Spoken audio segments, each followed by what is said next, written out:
Yeah, yeah 4114, pwede pa bukas ng door. Papasok yung mga dating bro, uunahin ko. Mga nagangas mag-rap, di na para nabatain nyo. Kung susumahin po, kukulangin tayong bilang nyo. Kung pipilitin mo, lalagpas 10. Pag umit paldo, namilit baldog. Sige lang, okay lang, nasubukin nyo na baka dami pa rin mga nauna. Kalaatan nila kaya di na sana panama. Gaya yung ibang sumunod sa yapak nila na pinipilit makasingit, makasilip, makahigit, namimilit, makasipit lamang isip ang lamang lang naman. Gimmick na bibili pag nagsisi, tapos pag di umangat, hatak na naman kanyang iambag. Kasi di na kaya na matanggap na pag-iwanan ka, di kasi ginaluan. Sayang di meron pa namang pag-asa kung sisimulan mo ng panibago. Normal lang sa una ka maninibago, di rin malabo na makahabol ka sa pagbati kung di ka susuko sa pangarap na nais mo na makamtam. Ganyan lang ang agos sa bayan mo lang. Tanda na mahilig ang paglaruan, di bali na parang magsaya ka lang. Di naman panghabang buhay na mahihirapan sa buhay. Basta maging tunay, pakita mo husay sa paglalakbay.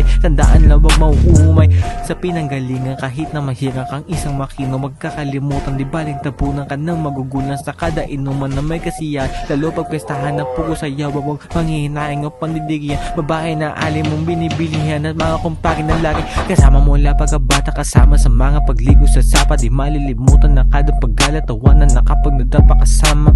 Hanggang lumaki na isip masagana, napalayo ka na at nawala ka sa pagbabalik. Sabik na makasama, tapos pag-uusap ang mga alaala na-inspira lalo sa kanila.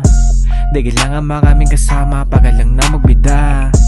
Mas okay yung konti kahit dalawa, basta mga tunay mo nakasangga. Di ka iiwanan kahit madapad at damayan ka pa. Walang katulad pagbungod siya agad palag sa pag-usad. Di uso yung angal kung sa kapalaran din to nakasulat. Bukod sa pangngaral, laging paglaman lang ng utak ang sulat. Pinagpapaguran ng lumago pa para balang araw na mas lumawak. Yeah.